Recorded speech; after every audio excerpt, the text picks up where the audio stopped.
अस्सलाम वालेकुम dear students.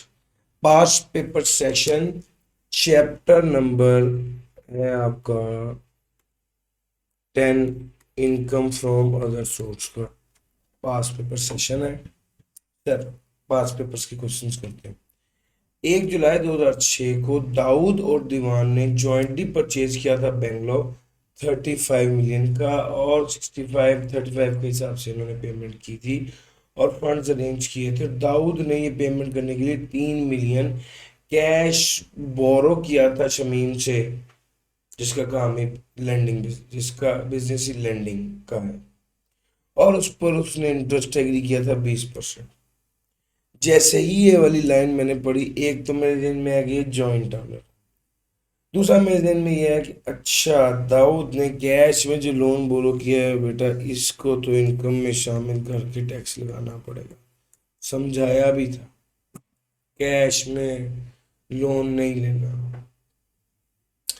1 जुलाई 2006 को house was let out to a company at annual rent of, यही घर जो खरीदा है इसको सालाना किराए पर दे दिया है 4.5 मिलियन। इसमें 75,000 पर मंथ यूटिलिटी और क्लीनिंग का है, और ये सर्विसेज प्रोवाइड करने के लिए दाऊद और दीवान ने 35,000 पर मंथ पे किए। कहता है during the tax year they also paid 10,000 as collection charges and 2,30,000 for administering the property. Sir ji, बिल्कुल उसी पैटर्न पर सवाल है जो मैंने आपको प्रैक्टिस क्वेश्चन E10 करवाया। 4.5 मिलियन है, इसमें 75,000 पर मंथ है, यानी 2 माह का 1.5 लाख, तो ये तकरीबन 9 लाख बनेगा। सर 9 लाख तो आएगा इनकम फ्रॉम अदर सोर्स में, और फिर पीछे रह गया 36 लाख ही आएगा इनकम फ्रॉम प्रॉपर्टी। सर इसमें से फिर रिपेयर लेस होती है, repair at the rate of 20%।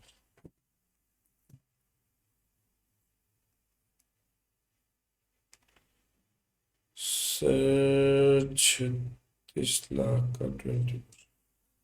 Sir income from property लिखेंगे तो रिपेयर तो माइनस होगी ना। अच्छा चलो, रिपेयर लेस होगी।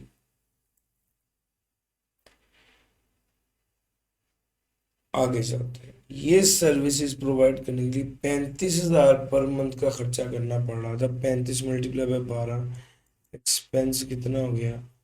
4,20,000। पीछे रह गया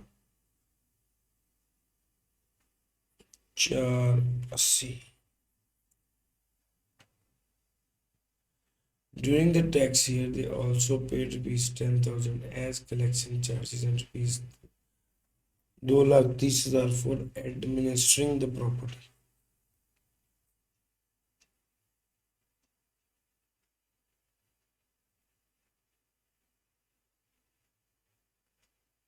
दस हजार कलेक्शन और 2,30,000 एडमिनिस्ट्रिंग, ये बन रहा है असल में एक्चुअल 240। ये कलेक्शन के हैं सर, 240 है, और 4% ले लीजिए, 3.6 मिलियन का 4%, 144। इनमें से लोअर कौन सा? 144। ये सर 144 लेस होना।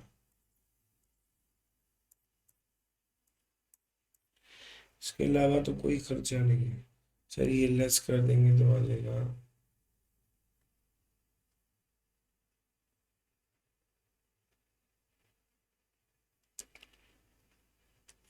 2,73,6,000। 9 लाख मनफी 420 किया, 480 आ गया। अब सर ये जब हमारे पास आ गया, अब इसको तकसीम करना है। 65, 35, 65, 35। सर जी 480 का 35 बनता है 168,000।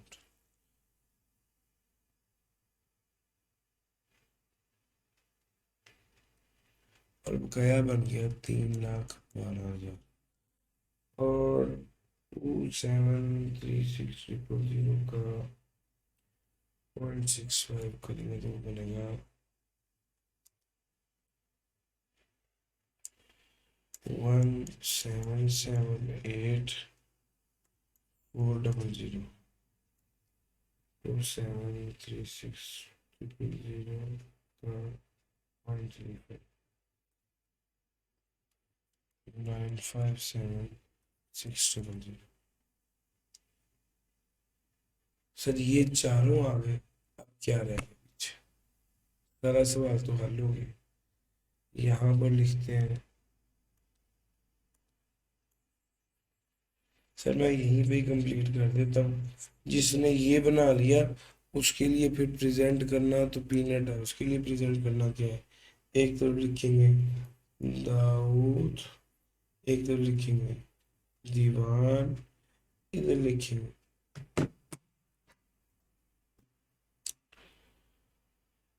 दाऊद ने बोला कि 3 million in cash from Shami. अच्छा जी, सबसे पहले अभी income from property, income from property है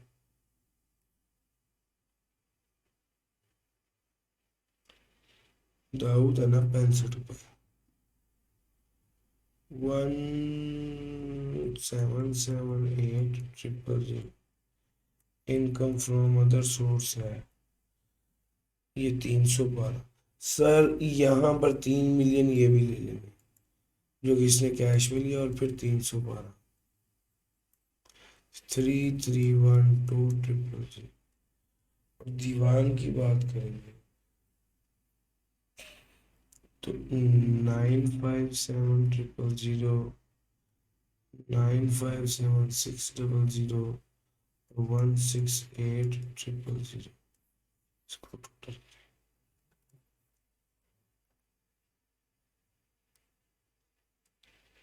9,57,600 जमा 1,68,000, 1,1,2,5,600 ये आ गया।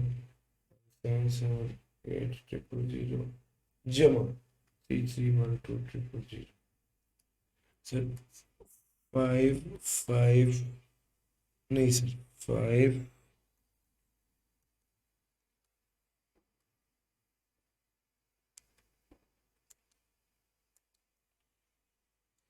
5,090,000।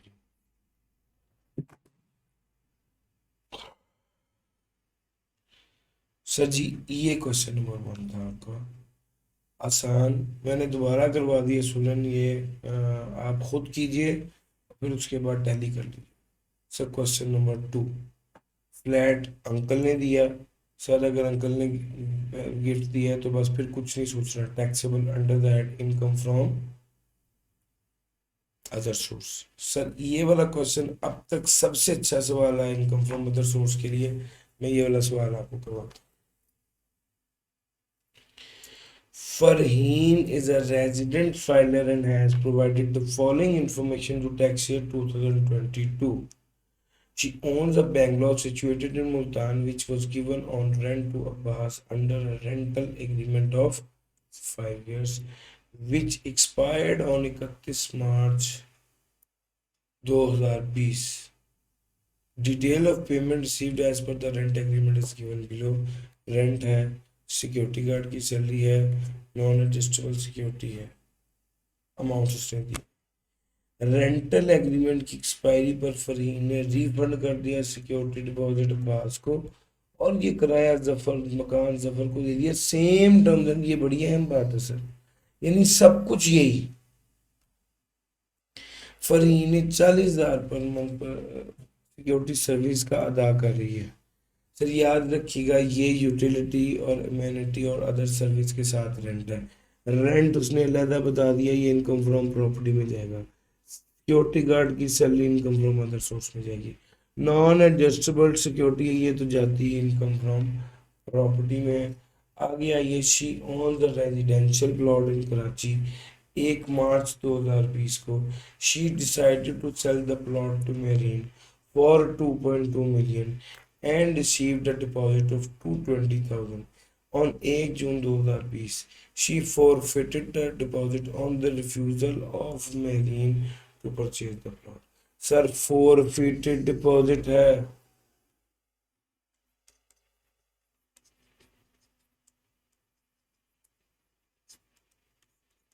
सर ये जो forfeited डिपॉजिट होता है ना सर, ये इनकम फ्रॉम प्रॉपर्टी कैटेगरी का। 1 दिसंबर 2007 को इसने फर्निश्ड ऑफिस खरीदा, कितने का? Furnished office non refundable amount दी है इसने 2 मिलियन और 5,000 रुपया कराया। सर असल में इसने पोजेशन एक्वायर किया है 2 मिलियन देके, और फिर ये पोजेशन वेकेट कर दिया 2.4 मिलियन लेके। कितने पैसे कमाए? 2.4 मिलियन रिसीव किया माइनस 2 मिलियन पे किया, 4 लाख हो गए। 4 लाख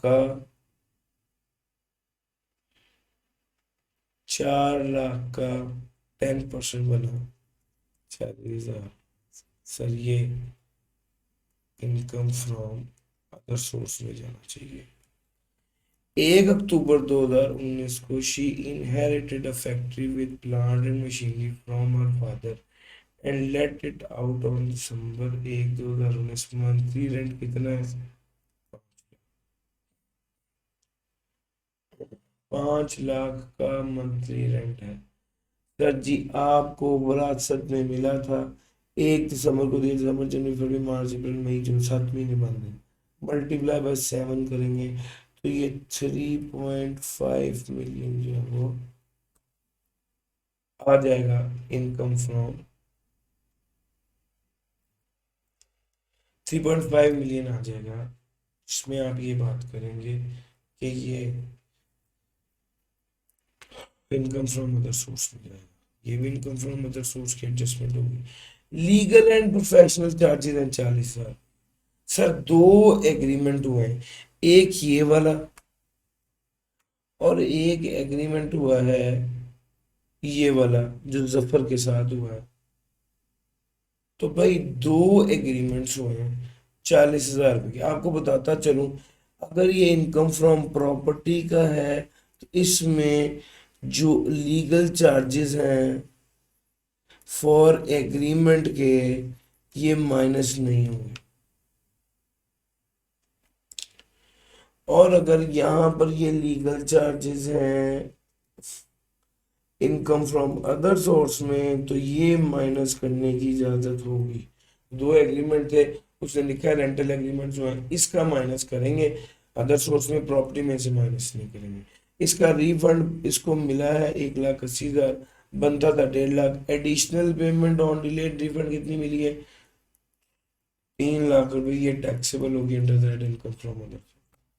तो इसने इस सवाल में बड़ा comprehensively income from other source को डिस्कस किया था। लो सर, सारी बातें अगर समझ आ गई, अब चलते हैं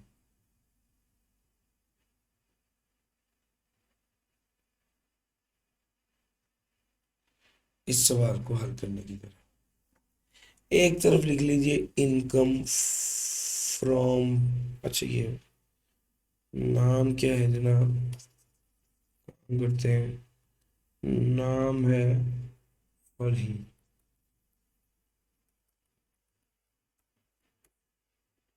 सर यहाँ पर लिख लेते हैं income from property. Income from property की अगर मैं बात करूं तो सबसे पहले आ जाएगा रेंट। रेंट कितना है? 1,75। सर ये एग्रीमेंट 31 मार्च 2020 को खत्म हुआ है, इसके बाद दोबारा एग्रीमेंट हुआ है, उसमें भी किराया 1,75 ही था। तो सर इसको मल्टीप्लाई बाय 12 ही करते हैं। पहले 9 माह भी किराया 1,75 था, उसके बाद भी किराया 1,75 था, तो सर इसको टोटल ही कर देते हैं, ये बन गया 21 लाख। अब आगे आ जाइए सिक्योरिटी, वो भी कौन सी? Non adjustable. Sir ji non adjustable security आपको पहले 25 लाख मिली थी, आपने वो 25 लाख वापस कर दी, दोबारा 25 लाख ही मिल गई। सर जो नई सिक्योरिटी आपको मिली है इसको डिवाइड बाय 10 करके माइनस कर दें, पुरानी सिक्योरिटी का वो हिस्सा जिस पे टैक्स लग चुका है, पुरानी सिक्योरिटी का वो हिस्सा जिस पे टैक्स लग चुका है। सर पुरानी सिक्योरिटी कितनी थी? 25 लाख।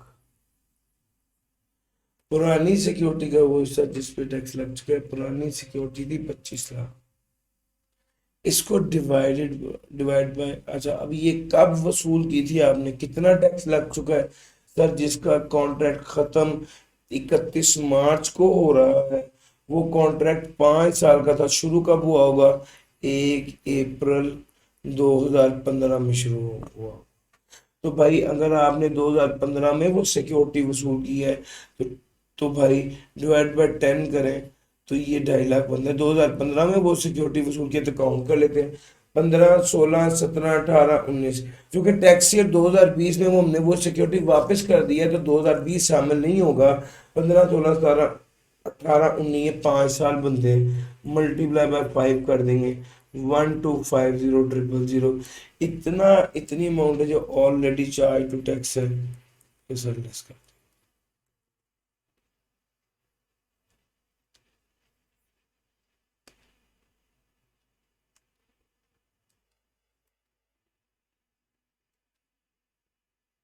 सर जी आ गया 1250000। सर ये नॉन एडजस्टेबल सिक्योरिटी का वो हिस्सा है जो इस बार की इनकम में शामिल होना।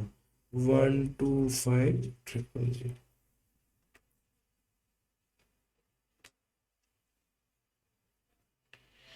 रेंट है, नॉन एडजस्टेबल सिक्योरिटी है।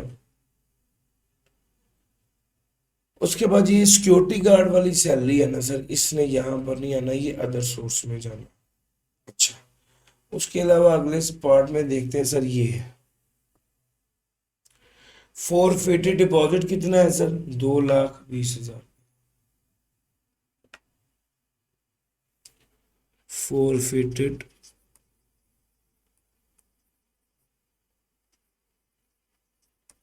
2,20,000। फोरफिटेड डिपॉजिट कितना है? 2,20,000 का। सर ये टोटल कर दीजिए।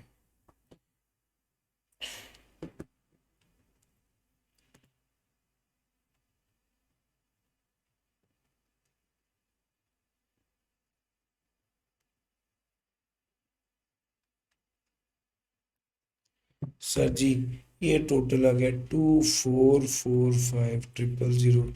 इनकम फ्रॉम प्रॉपर्टी में ये है। अब जरा खर्चों की बात करते हैं तो सबसे पहले तो रिपेयर जेन में आता है। अब रिपेयर क्या 2445,000 को 20% लेना है? नहीं सर, अब गौर से देखना,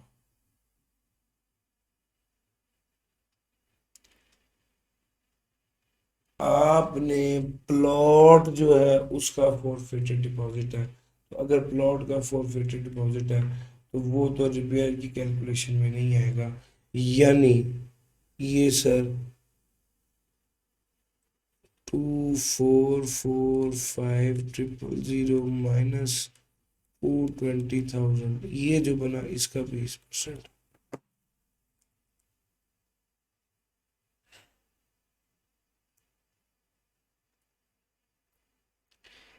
माइनस 220,000 का 445 था। और आपकी फिर इनकम फ्रॉम प्रॉपर्टी बन जाएगी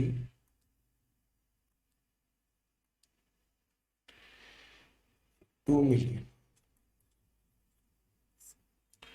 अब आ जाए अगली एरिया की तरफ जो है इनकम फ्रॉम अदर सोर्स। मैं इसको अगली शीट पर ले जाता हूँ, इनकम फ्रॉम अदर सोर्स, क्योंकि सारी वर्किंग भी, ये सारी एडजस्टमेंट भी यहीं पे है, सिर्फ एक वर्किंग है वहां पर, वो सिक्योरिटी के, सिक्योरिटी सर्विसेज।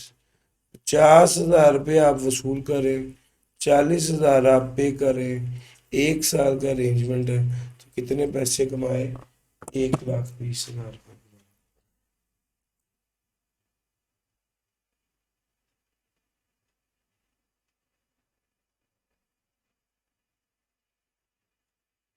लो सर, ये income from,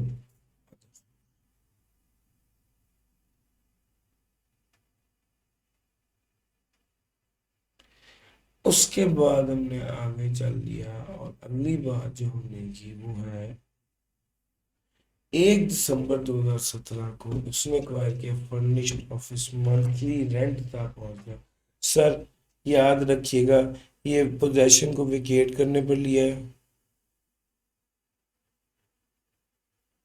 vocation of possession.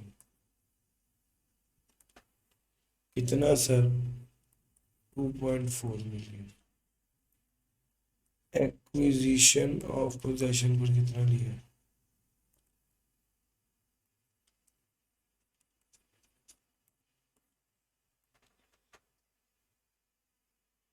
ये सर कितना बन गया? 4 लाख। डिवाइड बाय 10 करेंगे, 40,000 रुपया शामिल होगा इनकम फ्रॉम अदर सोर्स। तीसरे नंबर पे आप आ जाओ, ये एडजस्टमेंट भी हो गई। तीसरे नंबर पे in factory building with plant and machinery, rent of factory with plant and machinery. Sir 5 lakh multiply by 7 कर दें, माइनस करें जो किराए का खर्चा कर, जो लीगल चार्जेस हैं वो लेस कर दें 20,000 इस कॉन्ट्रैक्ट के। ये सर 34800000 आ गए।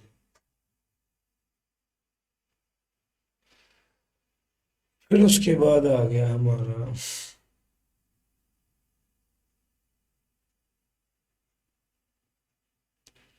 इसके बाद आ गया हमारा इनकम टैक्स रिफंड।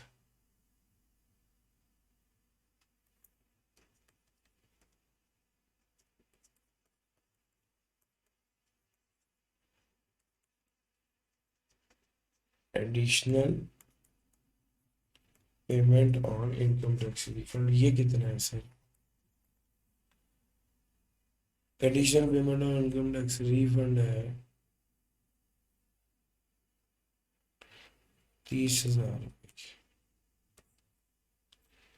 एक 20 जमा 40, 3348000 और 30,000।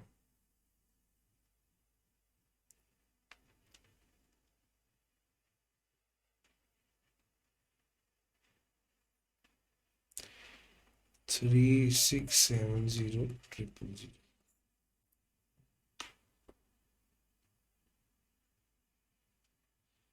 सर ये अदर सोर्स है, इस तरह से वर्किंग करनी है सर आपने इसमें। ये मैंने क्वेश्चन नंबर 3 आप लोगों को करवा दिया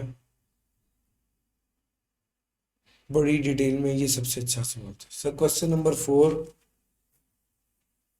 पिछली से पिछली अटेंड में है। अच्छा, इसमें भी एडजस्टमेंट्स रिपीट हो रही है। बेंगलोर परचेज किया था 50 मिलियन का, डिसाइड कर दे कि बेंगलोर भेज देना 60 मिलियन का, डिपॉजिट वसूल किया था 6 मिलियन का, डिपॉजिट फोरफिट कर लिया, इनकम फ्रॉम प्रॉपर्टी में आएगा 6 मिलियन। बाद में बेच भी दिया 54 मिलियन।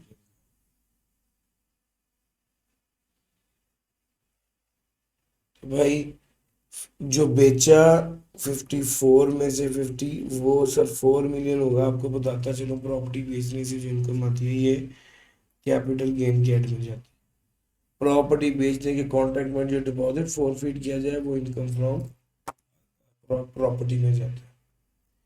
अच्छा, उसके पास बिल्डिंग है फैसलाबाद में फैक्ट्री की, और उसने building along with plant and machinery किराए पर दे दिए 1 मिलियन तय कर। खर्चा की 1 मिलियन पर मंथ तय किया, खर्चा किया 3.5 मिलियन। तो भैया 1 मिलियन का मतलब है इसमें साल का हो गया 12 मिलियन, और एक्सपेंसेस कितने इनकर किए 3.5 मिलियन के। सर आपके पास कितना आ गया है? 7.5 मिलियन। ये इनकम फ्रॉम अदर सोर्स में है। उसके बाद आगे आ जाए एग्रीकल्चर लैंड है। एग्रीकल्चर लैंड है, annual rental value 5 million, fair market. Sir ये एग्जैक्ट ये agricultural income as agricultural. Sir ये सारी डिस्कशन है, वो कहता है compute the total income and taxable. जब टोटल इनकम बनाएंगे तो उसमें शामिल करेंगे, लेकिन जब टैक्सेबल इनकम बनाएंगे तो उसमें शामिल नहीं करेंगे। टोटल इनकम जब बनाएंगे तो उसमें शामिल करेंगे, यानी उसमें प्रॉपर्टी भी आएगा, कैपिटल गेन भी आएगा, अदर सोर्स भी आएगा, और एग्जाम्प्ट इनकम भी आएगा, actual fair market which average higher, यानी 5 मिलियन। तो ये टोटल इनकम। जब टैक्सेबल इनकम की बात करेंगे तो टोटल इनकम में से एग्जाम्प्ट इनकम लेस कर देंगे,